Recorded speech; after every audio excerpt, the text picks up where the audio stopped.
hermanos, que el Señor le bendiga en esta mañana. Déjenme decirles que Dios ha sido bueno con nosotros, Dios ha sido grande con nosotros y Dios ha sido fiel. Así es que en esta mañana te invito, mi hermano, para que todos juntos como iglesia trabajemos con un propósito. El propósito es que la gente perdida venga a conocer a Jesucristo. Y hay una gran oportunidad para cada uno de nosotros como iglesia, como congregación, de participar, de congregarnos el día 20, 21 y 22 aquí en este lugar, donde vamos a estar teniendo un avivamiento para todas las familias de este lugar y de esta comunidad. Así es que te invito, mi hermano, a que tú participes para servir en cualquier área, en acarrear las sillas, en llevar agua a las personas, en muchas cosas que puedas hacer para que puedas involucrarte en este ministerio de amistad cristiana, mis hermanos.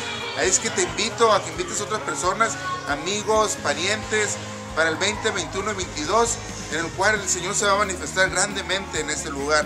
Así es que hay una gran oportunidad para que juntos, como equipo, tú y yo, vamos y demos nuestra historia, compartamos nuestra historia al mundo perdido. Así es que es una gran oportunidad para que vengamos juntos y llevemos el mensaje de salvación al mundo perdido.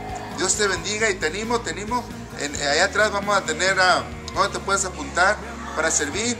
Así es que nadie se puede quedar sin hacer nada. Alguien puede hacer algo y el hermano Abel junto con otros hermanos que van a estar dirigiendo este evento, puedes servir tú.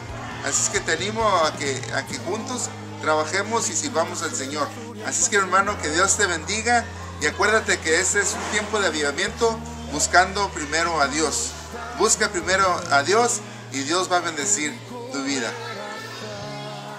Encuentro tú sanaste con tu... 18 de agosto, cena de parejas. Finalizando con nuestras reuniones de desafío del amor. Recuerda, próximo miércoles 18 de agosto, 6 p.m. Te esperamos en la iglesia. No faltes.